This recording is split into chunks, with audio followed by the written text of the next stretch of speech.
دعوت media YouTube channel, محبت کا پیغام، انسانیت کے نام۔ الحمدللہ وحدہ والصلاة والسلام علی من لا نبی بعد، اما بعد، اعوذ باللہ من الشیطان الرجیم، بسم اللہ الرحمن الرحیم۔ تلک الرسل فضلنا بعضهم علی بعض منہم من کلم اللہ ورفع بعضهم درجات۔ صدر محترم، معزز حاضرین کرام اور بھائیوں اور بہنوں، السلام علیکم ورحمۃ اللہ وبرکاتہ۔ انسانوں کی ہدایت اور رہنمائی کے لیے دنیا میں کم و بیش 1,24,000 انبیاء کرام تشریف لائے۔ سب اللہ کے برگزیدہ اور منتخب بندے تھے۔ سب اللہ کے نزدیک عام لوگوں سے بہت اعلیٰ و افضل تھے۔ نبی اور رسول کے درجے کو کوئی صحابی بھی نہیں پا سکتا، بڑے سے بڑا ولی اور بزرگ بھی نہیں پا سکتا۔ لیکن انبیاء کرام میں بھی فرق مراتب ہے، کوئی زیادہ افضل ہے، کوئی کم، کسی کا مقام و مرتبہ زیادہ بلند ہے، کسی کا ان سے کم۔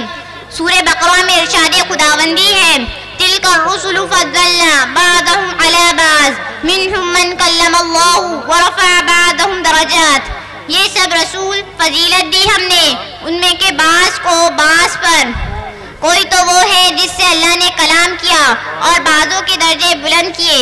اس آیت کریمہ سے صاف پتہ چلتا ہے کہ نبی اور رسولوں کے درمیان درجات کا فرق ہے، کسی کو کسی پر زیادہ فضیلت حاصل ہے، کسی کو کم۔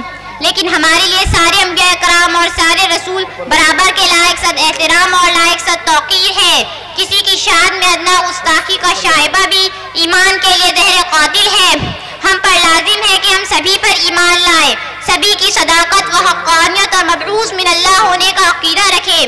تمام رسولوں اور نبیوں پر ایمان لانے کے بارے میں ہمارا معاملہ اس آیت کے مصادق ہونا چاہیے کہ لا نفرق بین احد من رسلہ، ہم کسی نبی اور رسول کے درمیان فرق نہیں کرتے۔ مسلمان یہود کی طرح نہیں کہ وہ صرف حضرت موسیٰ علیہ السلام کو مانے اور باقی سب کا انکار کر دے، یا عیسائیوں کی طرح نہیں کہ صرف حضرت عیسیٰ علیہ السلام پر ایمان لائے اور ان کے علاوہ ہر ایک کی تکذیب کرے۔ مسلمان ہونے کا مطلب ہی یہی ہے کہ تمام رسولوں اور نبیوں پر ایمان ہو۔ محترم حضرات، یہ ایمان لانے کی بات تھی، لیکن جہاں تک انبیاء کرام کے درمیان فرق مراتب کا تعلق ہے، وہ ایک حقیقت ہے جو قرآن مجید کی اس آیت کریمہ سے بالکل واضح ہے جو میں نے ابھی تلاوت کی تھی۔ محترم سامعین، تمام نبیوں اور رسولوں میں سب سے افضل والا سید الاولین والآخرین، افضل الانبیاء والمرسلین، حضرت محمد مصطفیٰ صلی اللہ علیہ وسلم کی ذات گرامی ہے۔ آپ کا درجہ سب سے بلند ہے، آپ اولین اور آخرین کے سردار ہیں، آپ خیر البشر ہیں، آپ سید الانبیاء اور سید المرسلین ہیں۔ آپ صلی اللہ علیہ وسلم کئی اعتبار اور کئی حیثیت سے سارے انبیاء کرام سے افضل ہے۔ جس صدی میں آپ کی ولادت ہوئی وہ صدی انسانی تاریخ میں سب سے افضل صدی تھی۔ جس خاندان میں آپ پیدا ہوئے وہ خاندانی تاریخ بنی آدم میں سب سے معزز و مکرم خاندان تھا۔ ایک حدیث میں حضور صلی اللہ علیہ وسلم ارشاد فرماتے کہ اللہ تعالیٰ نے اولاد ابراہیم میں اسماعیل کو چنا، اولاد اسماعیل میں کنانہ کو، کنانہ میں قریش کو، قریش میں بنی ہاشم کو، بنی ہاشم میں مجھے منتخب فرمایا۔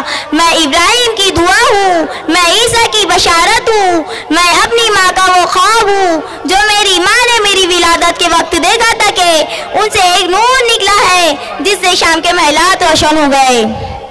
حضور صلی اللہ علیہ وسلم فرماتے ہیں کہ میری اور دوسرے انبیاء کرام کی مثال ایسی ہے جیسے ایک خوبصورت محل جس میں ایک اینٹ کی جگہ خالی چھوڑ دی گئی ہو۔ دیکھنے والے اس کو چاروں طرف گھومتے ہیں، اس کے حسن، اس کی خوبصورتی، اس کی مضبوطی و عمدگی کی تعریف کرتے ہیں، مگر یہ بھی کہتے ہیں کاش وہ ایک اینٹ کی جگہ پور ہو گئی ہوتی تو اس کا حسن تو بالا ہو جاتا۔ پس سن لو کہ وہ اینٹ میں ہی ہوں۔ انا سددت موضع لبنتی ختم بالبنیان و ختم بالرسول، میں نے وہ جگہ پور کر دی، میں نے عمارت نبوت مکمل کر دی، مجھ پر رسولوں کا سلسلہ ختم ہو گیا۔ محترم سامعین، ایک مرتبہ صحابہ کرام رضوان اللہ علیہم اجمعین انبیاء کرام کا ذکر کر رہے تھے۔ کسی نے کہا اللہ نے ابراہیم کو اپنا خلیل بنایا، دوسرے نے کہا موسیٰ کو اپنا کلیم بنایا، تیسرے نے کہا عیسیٰ کو اپنا